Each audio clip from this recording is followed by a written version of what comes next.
بسم اللہ الرحمن الرحیم۔ ناظرین، پروگرام راہ ہدایت میں آپ کا میزبان محمد سعید آپ کو خوش آمدید کہتا ہے۔ آج اس پروگرام راہ ہدایت میں جس موضوع پر ہم بات کریں گے وہ تقابل ادیان ہے، یعنی کہ کمپیریٹیو ریلیجنس۔ اس میں مختلف مذاہب کا، مختلف فکروں کا آپس میں موازنہ کیا جائے گا، ان پر بحث کی جائے گی، اور اس تمام تر بحث کو جو ہے کرنے کے لیے ہمارے ساتھ جو ہمارے گیسٹ موجود ہیں وہ پروفیسر محمد راحیل اعجاز ہیں۔ السلام علیکم۔ وعلیکم السلام ورحمۃ۔ آپ کا راہ ہدایت پروگرام میں مدعو کرنے کے لیے اور المقصود ٹی وی کا بہت شکر گزار ہوں۔ پروفیسر صاحب ریسرچ اسکالر بھی ہیں، حالات حاضرہ پر بہت گہری نظر رکھتے ہیں اور کرنٹ افیئرس کے بارے میں کافی معلومات رکھتے ہیں۔ ان سے بات کریں گے۔ حضرت، جیسے کہ میں نے عرض کیا کہ آج جو ہمارے پروگرام راہ ہدایت کا موضوع ہے جس پر ہم بحث کریں گے وہ تقابل ادیان ہے، کمپیریٹیو ریلیجنس ہے۔ تو آپ کس طریقے سے اس کو ڈیفائن کرنا چاہیں گے کہ کمپیریٹیو ریلیجن، تقابل ادیان، یہ ہوتا کیا ہے؟ بسم اللہ الرحمن الرحیم۔ ان الدین عند اللہ الاسلام، صدق اللہ العظیم۔ اللہم صلی وسلم وبارک علی سیدنا و مولانا محمد النبی الامی الحبیب عالی القدر العظیم الجاہ وعلی آلہ وصحبہ وبارک وسلم۔ بہت شکریہ، آپ نے تعارف کروایا، اور یہ راہ ہدایت کا جو پروگرام ہے تقابل ادیان کے تعلق سے، یہ عصر حاضر کا بہت اہم موضوع ہے، کیونکہ اس پہ سائنٹیفک حوالے سے بڑی ڈیبیٹ کی جا رہی ہے اور ریویو کیا جا رہا ہے، کمپیریٹیو اسٹڈی آف ریلیجنس۔ دیکھیں، یورپ کی نشست ثانیہ ہوئی ہے 16ویں صدی میں، اور وہ نشست ثانیہ، اس کا آغاز یہ ہوا، اس طرح سے ہوا کہ چرچ نے جب ایکسپلائٹیشن بہت زیادہ کر دی، استحصال بہت زیادہ کر دیا، یہاں تک کہ سیزر جو ان کا بادشاہ تھا، جو ان کا کنگ تھا، اسے بھی بلیک میل کرنا شروع کر دیا، اور چرچ کا اثر و رسوخ اتنا بڑھ گیا کہ معاشروں میں گھٹن پیدا ہو گئی، اور مذہب ایسا لگتا تھا جیسے ان پر مسلط کر دیا گیا ہے۔ تو کلرجی نے جب یہ سارا کام کیا، کلیسائیت نے، کلرجی نے اور چرچ نے، تو ظاہر ریئیکشن کے طور پہ اندر جو لاوا سلگ رہا تھا اس نے لامحالہ پھٹنا تھا۔ تو ان کے یہاں وہ مفکرین پیدا ہوئے جنہوں نے تمام لاگ لپیٹ کو ہٹا دیا، اور وہاں سے ایک تحریک چلی جس میں یہ نعرہ لگایا گیا کہ چرچ کا رائٹ چرچ کو دو، اور سیزر کا رائٹ سیزر کو دو، چرچ کو چرچ کا حق دو، اور سیزر کو، بادشاہ کو بادشاہ کا حق دو، قیصر کو قیصر کا حق دو۔ تو اس نے ایک حد فاصل بیچ میں کھینچ دی، اس نے حد فاصل کھینچ دی۔ تو یہاں سے سیکولر علوم کا آغاز ہوتا ہے، سیکولر فکر کا آغاز ہوتا ہے، جو خالصتاً دنیاوی ہوتی ہے اور غیر مذہبی ہوتی ہے، کیونکہ وہ ریئیکشن کے طور پہ اس فکر کو لا رہے تھے۔ صحیح ہے، یہیں سے باضابطہ طور پہ یورپ نے اپنے فلسفی متعارف کروائے، ان میں وہ سارے لوگ پیدا ہوئے جنہوں نے بعد میں جا کے یورپ کو نشست ثانیہ سے ہمکنار کرایا، اور اس کے بعد یورپ جو ہے ایڈوانسمنٹ اور جدت کی طرف گیا۔ انڈسٹریل ریولوشن وہ بعد میں آتا ہے، 2 صدی بعد یورپ میں انڈسٹریل ریولوشن آ رہا ہے، اور 2 صدی پہلے نشست ثانیہ ہو رہی ہے، 1.5-2 صدی پہلے، اور وہ سارے لوگ ان کے وہ اپنی سوسائٹی کو ریکنسٹرکٹ کر رہے ہیں اور چرچ کے چنگل سے نکال رہے ہیں، مذہب سے بالاتر ہو گئے، مذہب سے، کیونکہ مذہب نے ان کا جینا اجیرن کر دیا، مذہب کا مفہوم کہیں کھو گیا اور مذہبی اشرافیہ ان پہ مسلط ہو گئی۔ صحیح ہے، تو انہوں نے اس کلیسائیت کے نظام کو جڑ سے اکھاڑ پھینکا، اور وہ سیکولر طرز تعلیم، سیکولر طرز فکر، سیکولر طرز نظام کی طرف چلے گئے۔ تو یہاں سے جو ہے وہ یورپ نے اور یورپی لوگوں نے جب اپنے آپ کو اس مذہبی قیود سے آزاد کیا، تو وہ ظاہر ہے انہوں نے تو مذہب کی ساری لاگ لپیٹ ختم کر دی، مذہبی ضابطوں کو ماننا چھوڑ دیا، تو وہ ایک طرح سے ان کا مذہبی ہونا نہ ہونا برابر ہو گیا، اور انہوں نے مذہب کو خالصتاً ایک نجی معاملہ قرار دیا۔ اگر کسی کو مذہب ماننا ہے وہ اپنی انفرادی حیثیت میں، اپنی انڈیویجول کیپیسٹی میں مانے، ادروائز مذہب کا کوئی انفلوئنس سوسائٹی پہ نہیں ہونا چاہیے۔ ہر شعبہ، ہر طبقہ مذہب کے انفلوئنس سے، اثر و رسوخ سے آزاد ہو، اور تعلیم تو کلیتاً آزاد ہو۔ یہ وہی سیکولر تعلیم تھی جو بعد میں جا کے سوسائٹیز کو، معاشروں کو، ممالک کو الحاد کی طرف لے گئی۔ ظاہر ہے سیکولر تعلیم جو تھی وہ ریئیکشن کے طور پہ آئی تھی، اور اس کا مقصد ہی یہ تھا کہ وہ مذہب اور مذہبیات کی نفی کرے، عقائد کی نفی کرے، اور مادی علوم و فنون پہ زیادہ زور دے، اور دنیاوی ترقی مطمع نظر ہو۔ اللہ اللہ خیر صلی اللہ۔ تو ہم یہ دیکھتے ہیں کہ یہ سلسلہ چلا، اور پھر گورے نے بر عظیم میں بھی جو ان کا انفلوئنس تھا اور وہ حکومتی ادارے ان کے پاس تھے، شعبہ جات ان کے پاس تھے، وہ یہاں رول کر رہے تھے اور ڈیوائڈ اینڈ رول کی پالیسی اپناتے ہوئے انہوں نے اپنا نظام تعلیم متعارف کروایا، اور 19ویں صدی کے وسط میں لارڈ میکالے یہاں آئے اور انہوں نے اپنی سفارشات مرتب کی اور یہاں پہ ایک نظام تعلیم جس کا تسلسل آج تک ہم لے کر چل رہے ہیں وہ متعارف کروایا انہوں نے، اور اس کا مقصد بھی یہی تھا کہ کلرک اور چھوٹے درجے کا تاجر پیدا ہو، اس سے زیادہ کوئی قابل ذکر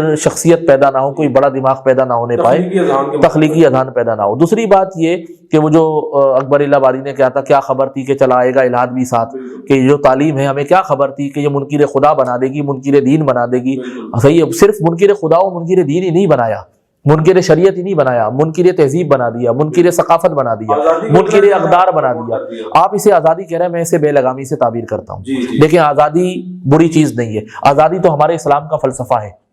یہ سیدنا عمر فاروق کی ذات گرامی تھی کہ جنہوں نے برسر منبر فرمایا تھا متا استابتم الناس وقد ولدتهم امهاتهم احرارا، تم نے کب سے لوگوں کو غلام بنانا شروع کر دیا حالانکہ ان کی ماؤں نے انہیں آزاد جانا تھا۔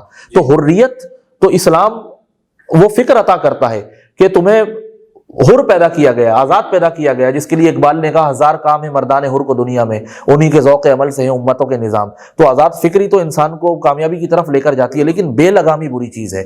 آج ہم کہتے ہیں بڑی آزادی کا دور ہے، یہ بدقسمتی سے افسوس کے ساتھ کہنا پڑتا ہے آزادی نہیں بھائی، بے لگامی ہے، اس میں کوئی حد نہیں ہے، کچھ نہیں ہے۔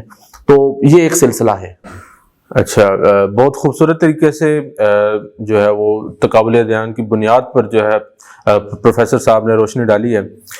مزید اگر ہم اپنی سوسائٹی میں دیکھتے ہیں تو آج کل الحاد پنپتا جا رہا ہے، چاہے وہ ایتھیزم کی صورت میں ہو یا ایگنوسٹیسزم کی صورت میں ہو، کہ جس میں کہا جاتا ہے کہ ہمیں نہیں معلوم کہ کوئی خدا ہے یا نہیں ہے۔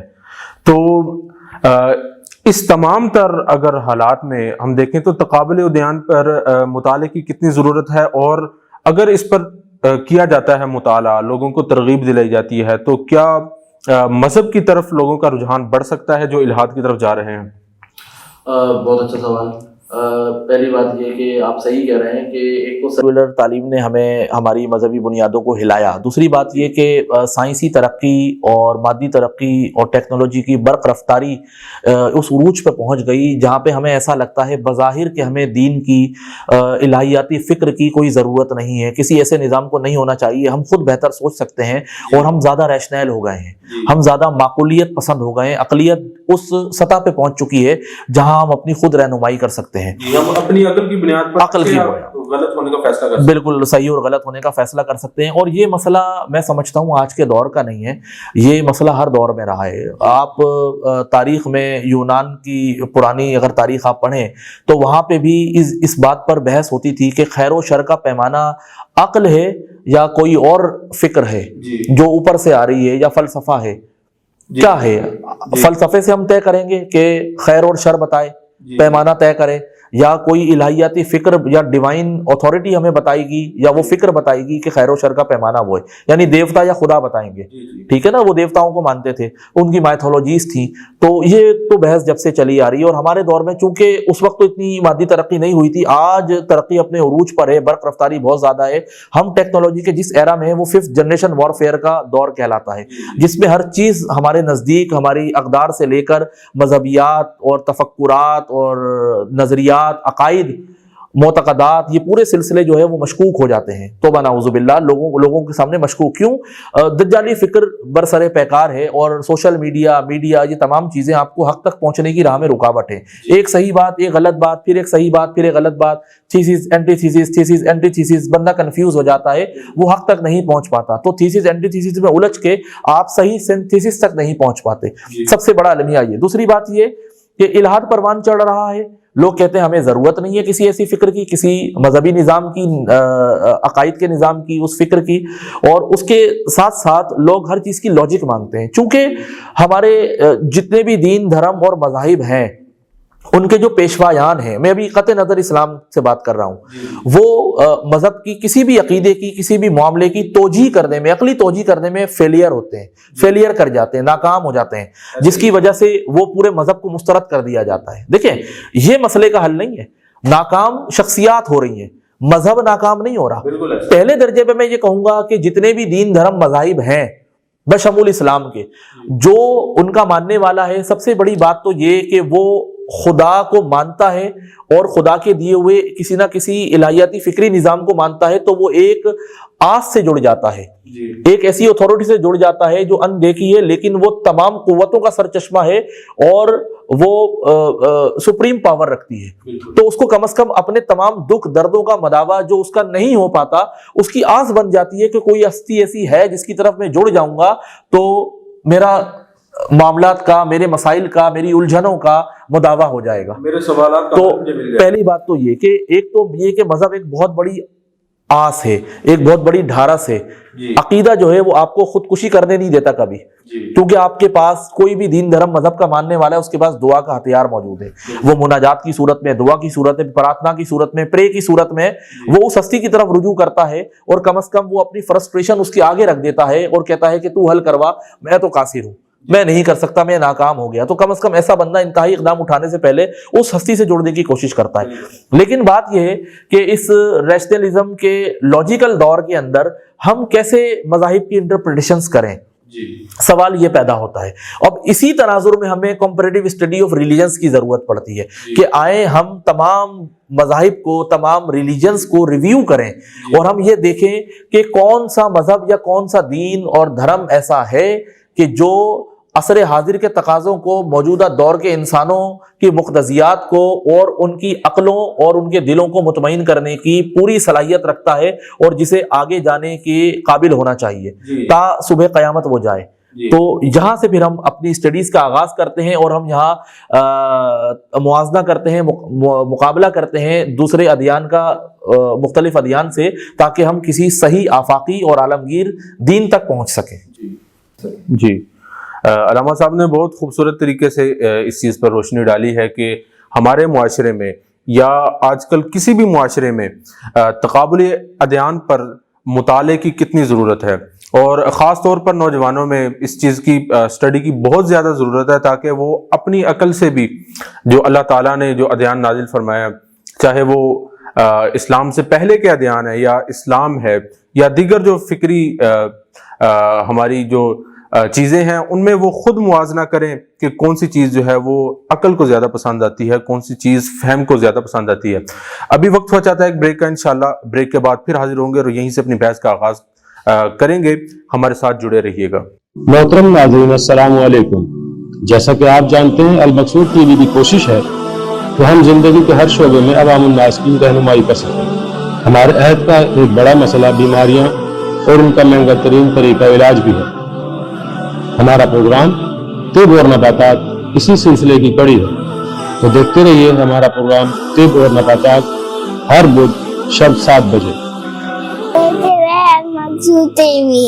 آپ کا اپنا بین الاقوامی چینل المقصود ٹی وی دنیا بھر میں موجود اپنے ناظرین کے لیے لا رہا ہے تعلیمی و تربیتی کورسز پر مبنی خصوصی نشریات، جس میں گھر بیٹھے آپ سیکھ سکیں گے تجوید قرآن کے ذریعے قرآن پاک کا صحیح تلفظ اور ادائیگی اور قواعد کا احسن طریقہ. جانیں گے صحیح معنوں میں قرآن حکیم کو سمجھ کر احکام الہی پر عمل کرنے کا سلیقہ. تصوف کی دنیا میں لے چلیں گے آپ کو، جان سکیں گے طریقت اور روحانیت کی راہوں کو، اور جانیں گے مرشد کی ضرورت و اہمیت. احاطہ کریں گے معاشرتی امور کا اور حاصل کریں گے آگاہی.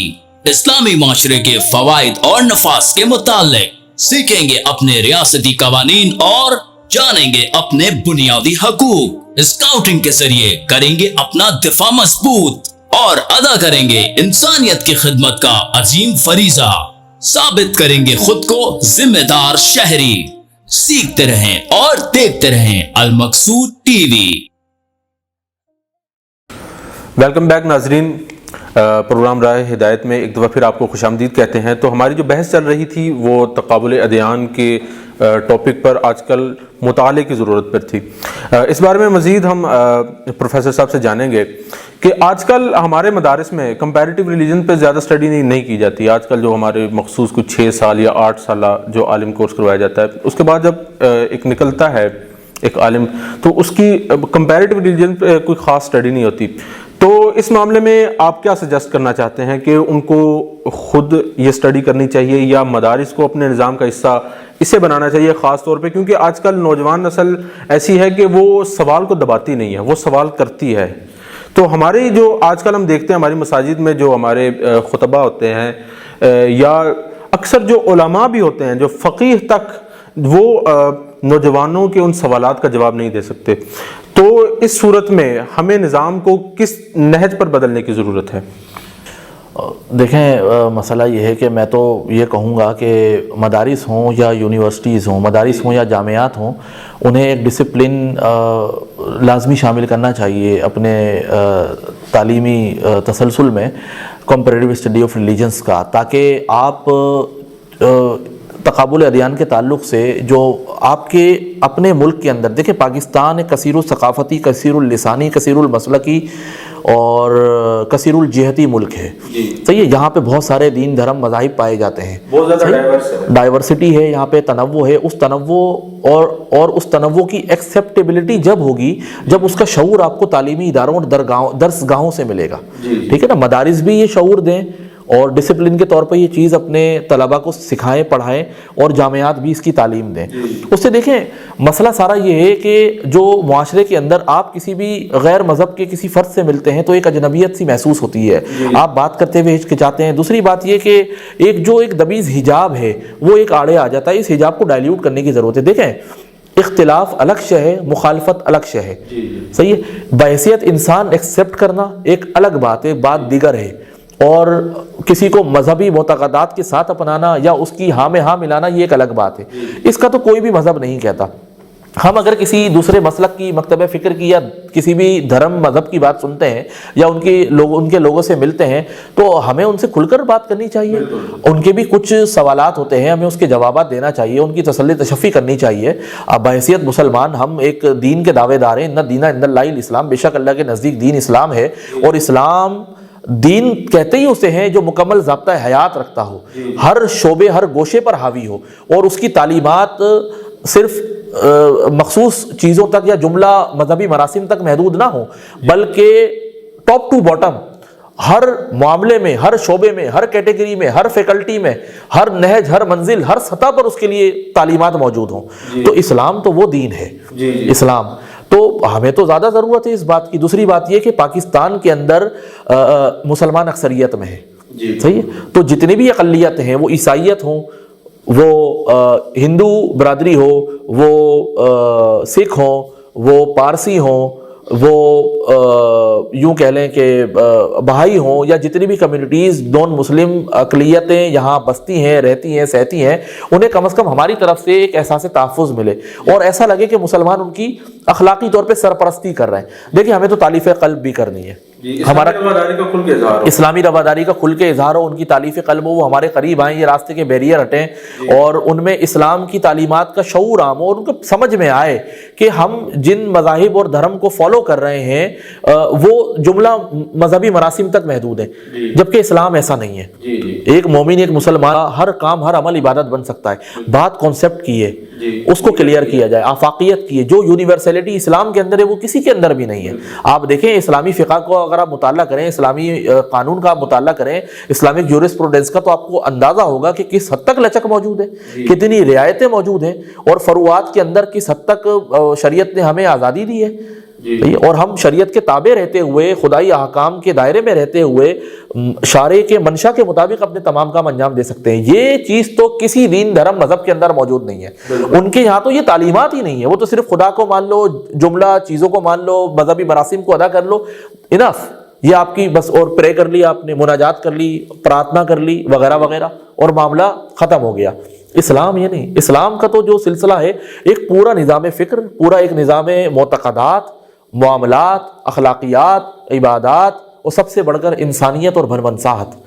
خیر الناس من ينفع الناس. اسلام کے علاوہ اسلام واحد دین ہے جو آپ کا پورا انسانیت کا منشور اور چارٹرڈ آپ کو پرووائڈ کرتا ہے. یو این او بعد میں بنی, چارٹرڈ بعد میں ڈیزائن ہو رہے ہیں. انسانیت کے فلسفے پہلے بعد میں آ رہے ہیں. یہاں پہ انسانیت کی تعلیم پہلے دی جا رہی ہے, بھل منصاحت کی تعلیم پہلے دی جا رہی ہے, انسان کو انسان سے پہلے جوڑا جا رہا ہے اور بتایا جا رہا ہے انسانیت ایک شرف کا نام ہے. انسانیت ایک شرف کا نام ہے. آدمی سے انسانیت تک آ گئے تو سمجھو گے کیوں چراغ کے نیچے روشنی نہیں ملتی. تو ہمیں تو آدمیت سے انسانیت تک جاتا ہے. آدمیت فزیولوجیکل نیڈز, جبلی خواہشات کو پورا کرنے کا نام ہے, مادی دوڑ میں لگنے کا نام ہے, اپنی مادی احتیاجات کو پورا کرنے کا نام ہے. لیکن انسانیت اس سے کہیں اوپر کی چیز ہے, کیونکہ انسان میں عقل کا اضافہ ہے. جب عقل کا اضافہ ہے تو خیر و شر میں تمیز کی صلاحیت موجود ہے.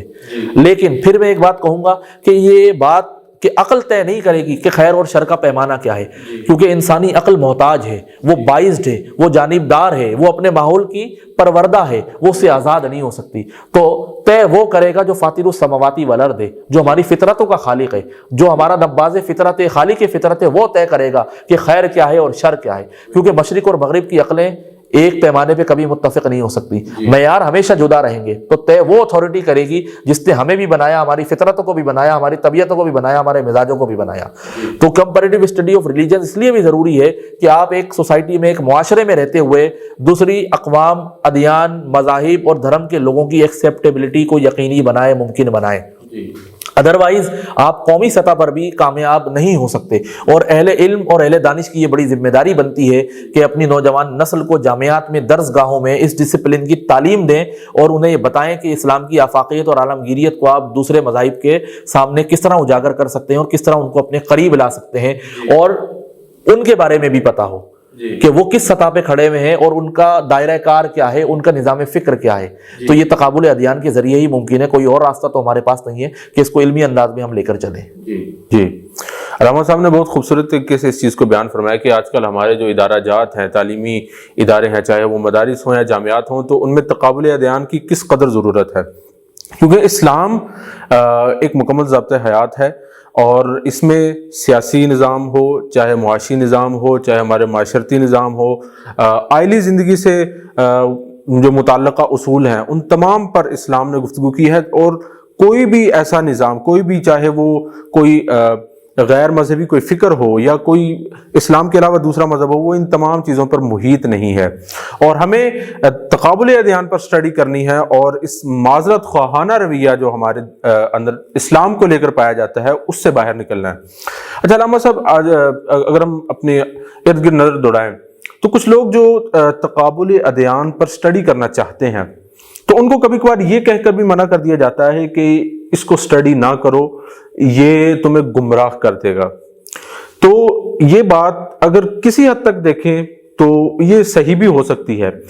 تو کیا ایس او پیز اختیار کی جائیں, کیا ایزمپشنز جو ہے وہ اختیار کی جائیں کہ ہم تقابل ادیان کا جو ہے اس کو سٹڈی کریں, اور ہم جو فتنے ہیں یا جو شیطان کے جو شر ہیں, ہم ان سے بچ سکیں.